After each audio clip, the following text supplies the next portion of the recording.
Masarap magkaroon ng best friend.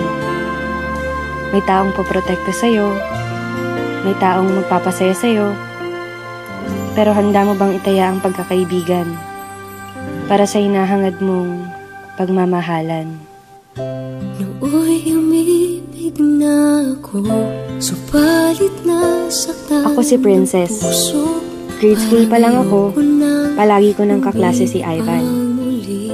Magkaibigan kasi mga magulang namin, kaya kung nasan ako, nandun rin siya. Mapalungkot man o mapasaya, sa kulitan man o problema. Yan si Ivan, ang taong lagi kong kakampi sa buhay. Ngunit nang ikaw ay makilala, biglang nagbago ang nadarama. Para sa'yo, ako'y ibig pang muli. Dahil sa'yo, ako'y ibig ng muli. Ang aking puso'y pag-ingatan mo. Dahil sa ito'y muling magmamahal sa'yo, para lang sa'yo. Isang araw,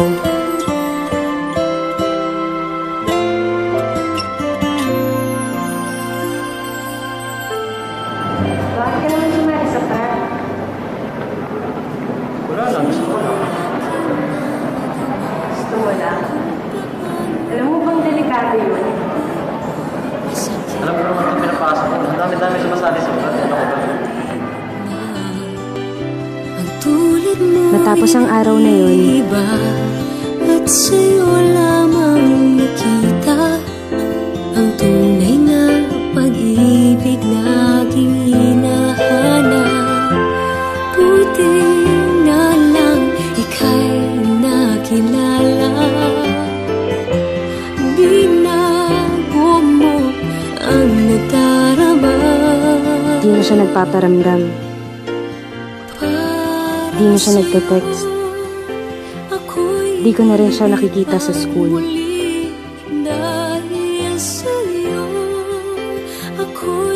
Kamusta na kaya siya?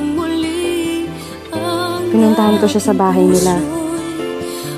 Pero hindi ko siya naaabutan. Namimiss ko na yung best friend ko. Namimiss ko na si Ivan, ang lalaking lihim kong minamahal. Hanggang isang araw, Ano ba talaga nangyayari sa'yo, Ivan? Bakit? Wala. May hindi ka sinasabi sa akin eh. Ano kailangan ko sabihin sa'yo? Ba't di ka na pumapasok? Ba't di ka na nagpaparamdam sa akin? Ba't di ka nagre-reply sa mga text ko, Ivan? Ivan! Ano ba talaga nangyayari sa'yo? Ba't ka ba nanganginap sa buhay ko? Ano ba kita?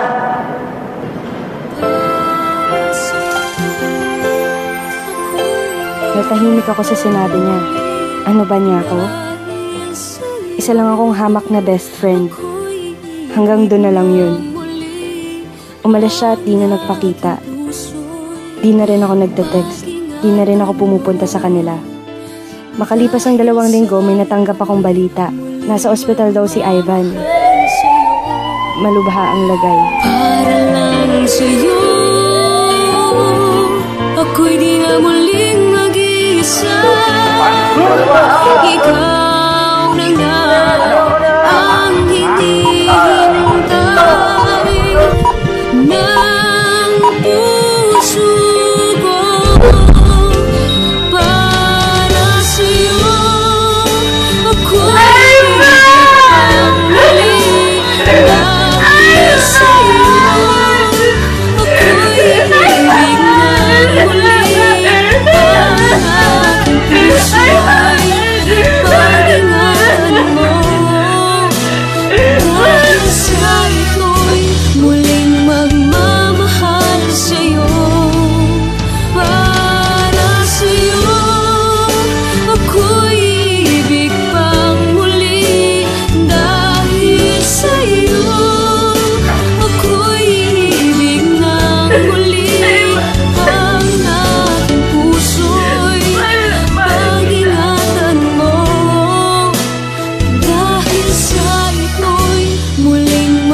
Ipinabat sa akin ng cellphone ni Ivan. Pare, huwag niyong papakilaban ng best friend ko. Ginawa ko naman ang sinabi niyo, di ba? Nalayan ko na siya. Basta huwag niyo lang gagalawin si Princess.